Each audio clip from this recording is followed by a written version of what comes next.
उन्हें जब पढ़ने से रोका जाता है तो फिर सिंबल ऑफ नॉलेज बनते हैं। न जाने कितनी डिग्रियां अपने दामन में गिरा लेते हैं, न जाने कितनी किताबें लिखते हैं, न जाने कितनी किताबें पढ़ते हैं फिर वो, और लिखने से रोका जाता है तो फिर सीधे भारत का संविधान ही लिखते हैं वो। तो आपने एक कोट सुना होगा कि when the going gets tough then the tough gets going.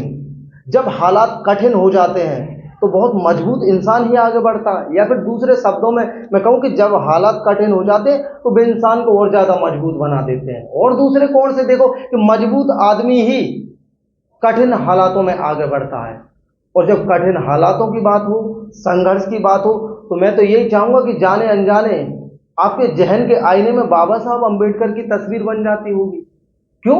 अगर नहीं बनती है तो मामला थोड़ा सा संवेदनशील है, आप संघर्ष को जानते ही नहीं, क्योंकि संघर्ष का सीधा सिनोनियम्स कौन है? डॉक्टर बाबा साहब भीमराव अंबेडकर। क्यों? आइए जरा उनसे रूबरू कराता हूं, बाबा साहब अंबेडकर कौन है। आप खुद सोचिए, बिल्कुल ऑपोजिट सिचुएशन में आप देखिएगा कि उन्हें जब पढ़ने से रोका जाता है तो फिर सिंबल ऑफ नॉलेज बनते हैं। न जाने कितनी डिग्रियां अपने दामन में गिरा लेते हैं, न जाने कितनी किताबें लिखते हैं, न जाने कितनी किताबें पढ़ते हैं फिर वो, और लिखने से रोका जाता तो फिर सीधे भारत का संविधान ही लिखते हैं वो। और मनुस्मृति का अगर उन पर कानून थोपा जाता है तो फिर दोस्तों कानून मंत्री बनते हैं वो।